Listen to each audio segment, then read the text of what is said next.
Palestinian himself. What people would call that, they would call it cultural appropriation.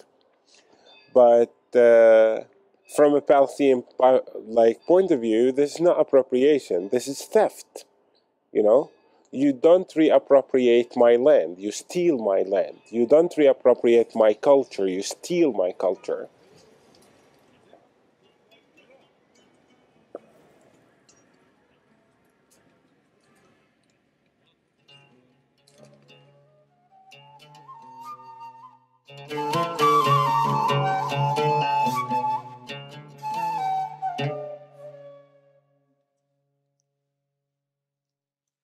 We are part of the Fertile Crescent where humans first developed agriculture. Jericho is the oldest continuously inhabited town on earth. This is where humans first, domesticated plants and animals. And we have a lot of biodiversity here.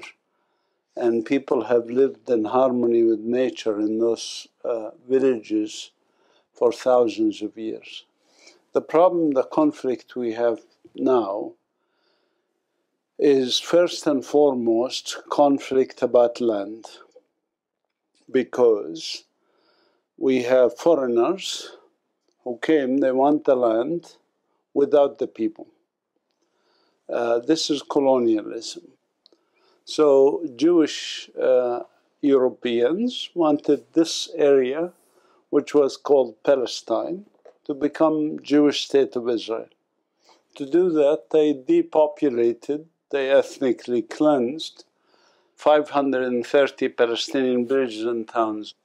And today 7 million of us Palestinians are refugees or displaced people, out of a total of 12 million Palestinians in the world.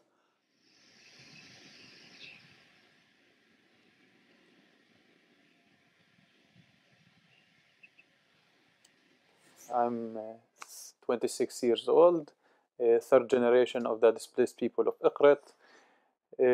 About Iqrit was a Palestinian Christian village here in the Galilee.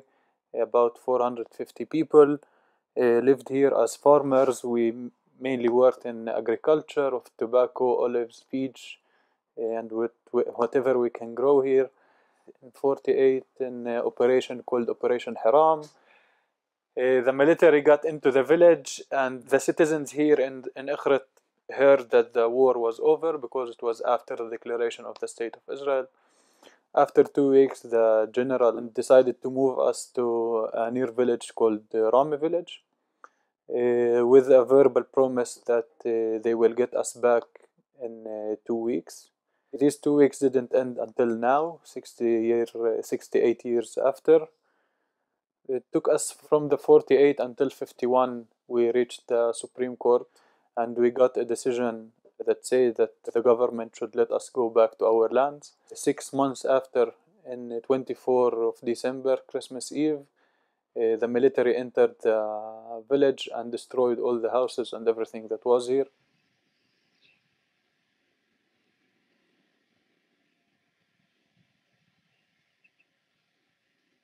The only buildings remaining after the military damaged the village are the church and the cemetery, and in the cemetery we got permission in the 70s to come back and bury our dead people here in the cemetery.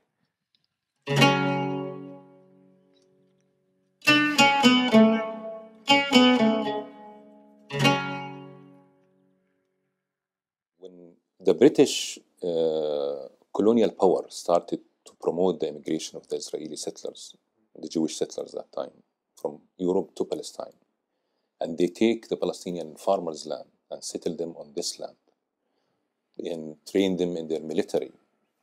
In 1948, with the Palestinian Nakba, the first law that Israel, when they became a state, they announced them as a state issue, was right of return law. It is by itself, it is racist, very racist, because in this law they gave the right for any Jew who's living anywhere in the world, the right to come to Palestine, while they deprive this right from the Palestinian, that they expel him from his land and destroy his village just 2 weeks ago. You should remember that the State of Israel was established on a made-up slogan says, Israel is a country that exists in a land without people, for people without land.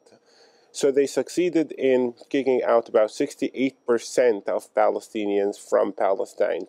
So you eliminate the people, and then you go on to eliminating the evidence of people's existence. And the evidence of people's existence is the olive tree itself.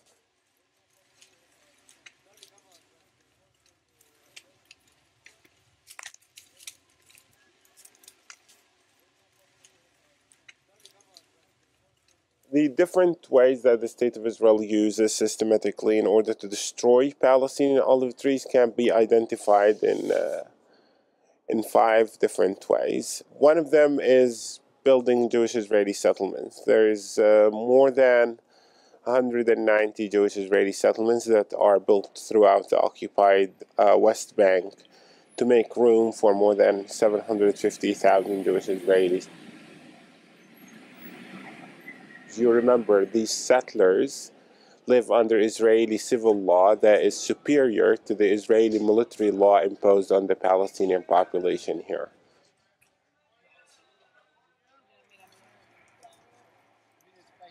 في بورين وموقعها قريب على المستوطنة وكل سنة يعني بيجي الجيش علينا وبيحكوا لنا يعني خلص بكفي للثلاث وروحوا يعني مهم كثير هذا الموسم يعني للجميع إنه لغيرنا يعني بحبوا الواحد إنه يخطف زيتون تمويل للبيت وللأسرة وللجميع يعني ببيع الواحد بيستفيد منه من جميع النواحي. بيختلف، كان الواحد في أمان ويجي ويقعد وناموا، كانوا فيهم ناس يناموا في الزيتون.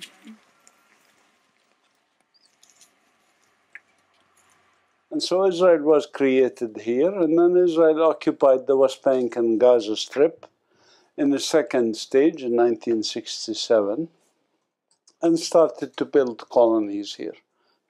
Some European Jews think that they have privilege, they are chosen people, and so any Jew in the world can come here, get automatic citizenship, live on stolen Palestinian land, get government subsidy. The second way of destruction of olive trees happens also by the State of Israel in order to build roads to connect these Jewish settlements together with the State of Israel. Like the State of Israel has built more than, or paved more than 1,600 kilometers of roads throughout the occupied West Bank. We call them pass-by or bypass roads. It's very easy to know what was there before the Israeli road. All you need to do is to look on both sides of the road. If you see olive trees, then you're driving on what used to be an olive grove or an olive field.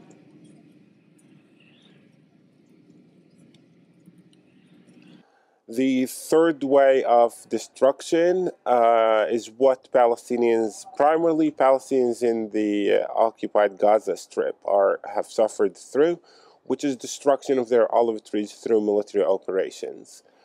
The fourth way of destruction is by building the Israeli wall throughout the West Bank. The land of the West Bank is about 5,500 square kilometers altogether, and 3% of that was destroyed to install the Israeli wall, to separate Palestinians from their land and to separate Palestinians from Palestinians.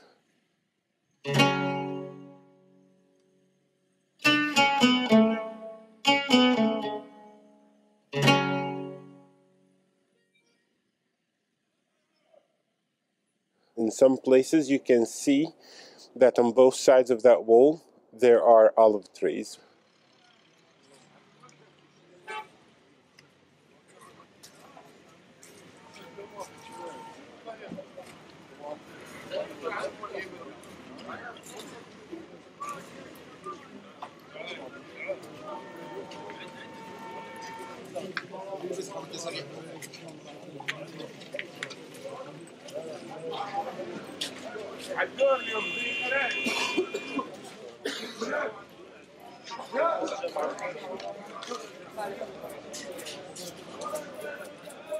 The first man who come to this checkpoint, me at 2 o'clock a.m., I come here to sell coffee and tea for the worker who cross to Jerusalem.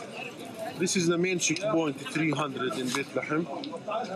Every day more than 6,000 to 7,000 workers cross to this checkpoint to Jerusalem.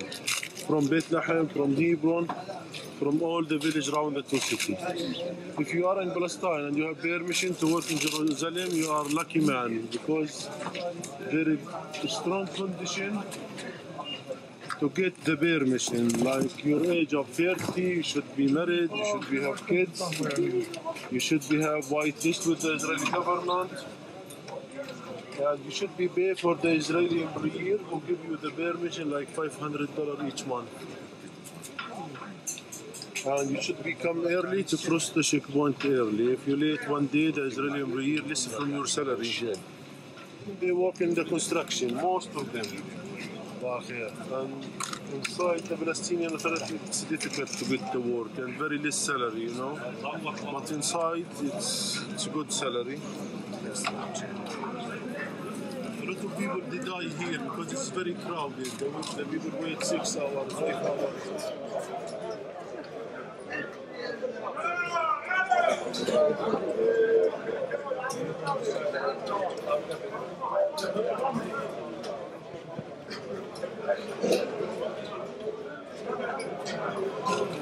Inside the checkpoint, strong control. They fix your fingers, your ID, your permission, if you have any coins.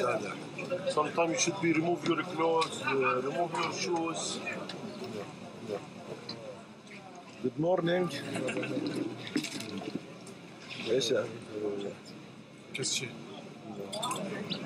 For me, I live in a small village near Bethlehem, Tekoa village. We are people, we eat from what we grow. If we have the land and we have the water, that's enough. We don't need internet, we don't need bank, we don't need amazing life, just simple life. Some sheep, some chicken, some land, and that's it, you know. In 1999, I have big land for my family, full of trees, almond, grapes, and we have flat land. We grow vegetable and the fruit and the amazing thing. You know, when we grow the olive trees, we wait 5 years to cut the olive, and we take care with these trees like your son, you know. And we have trees, the age of these trees more than 100 years ago, you know. Suddenly they destroyed our trees, they destroyed our land, and they put fence before my land to make the settlement big, but from our pocket, you know, our land. When you see your mother catch the trees before the bulldozer destroyed it, this is make your heart broken, and you can't do anything.